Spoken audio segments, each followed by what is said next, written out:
According to Statista, over 29.2 million people in North America played fantasy football in 2022, making it the most played US fantasy sport by far. According to Lee, as a passionate sports fan, fantasy sports puts you in control of your destiny. You are at the helm of managing your team, players, and lineups, while simultaneously allowing you to connect with your friends and family. As one of those 29.2 million people, last year marked the seventh year I've been playing fantasy football, with me going into my eighth year right now. If you're a fan of football looking to enhance your experience, or someone looking to get into football in general, then these tips and tricks in fantasy football is the perfect gateway. Before we begin, there are a few prerequisites. The first is understanding how to play fantasy football, but most importantly, how to play American football. And is accumulating league members. You're going to want to know who will play in their game. Prerequisite is having a device to actually play fantasy football on. Fantasy football is completely digital nowadays. You're going to need a mobile smartphone, a laptop, or a tablet to play. The step that you and your league members will take is setting up what kind of league you want to run.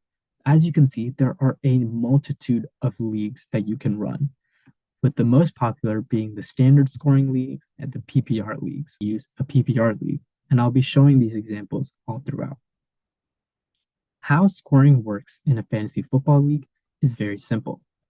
For example, if a player catches a ball, runs 20 yards, and scores a touchdown, then you get 6 points for the touchdown, you get 2 points for the yardage, as every 10 yards a player accumulates, that equals 1 point, and 1 point for the catch. That's a total of 9 points for your fantasy team.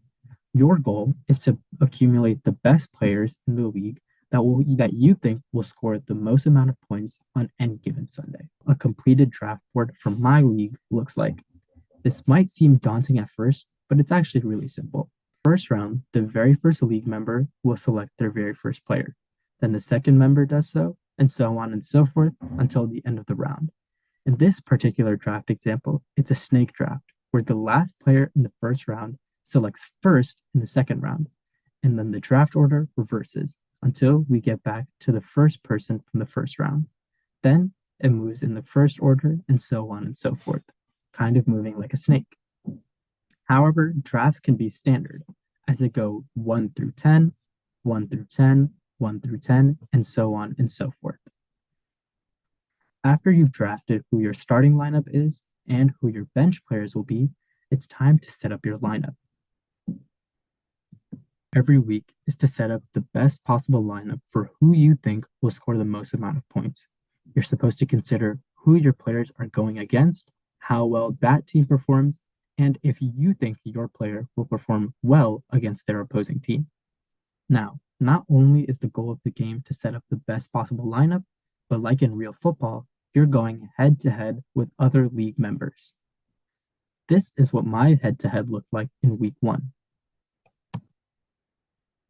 In week 1, I went against Team Category. I set up my lineup and he set up his lineup. Every week, I set up a new lineup, or I keep the lineup right now that I think will score the most amount of points. If I'm unsatisfied with how a player in my current lineup performs, then I can replace them with one of my bench players. If your record is based on how well you perform week to week against your league members, there are a couple things to avoid.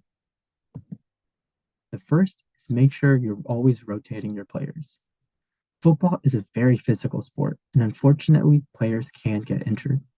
Now, when a player is injured, they're not playing on the field, meaning they won't be able to perform for your fantasy team. That means you have to take note of when a player is injured on your team and take them out of your starting lineup, replacing them for a bench player. Now, another thing is that in the NFL, players and teams are not playing every single week. As 1 week in the season, they will be on a bye, meaning they'll get a rest week. As they're on a rest week, of course, they're not playing. So you want to be sure to take your players that are on a bye out of your starting lineup and replace them with a bench player. The second key thing to avoid is making sure you're staying active in the league. Participation is key. The more that you participate in the league, it makes it more fun for everyone involved. And it's a very low time commitment. The most you'll be putting into a fantasy league is about 10 minutes a day. And that's it. In conclusion, you want to draft well and draft the players that you think will have the most promise of performing well during a season. You want to stay active and constantly rotate players in and out of your lineup. Most importantly, you want to have fun. It makes watching each NFL game more and more exciting, and it's all about enhancing your football experience.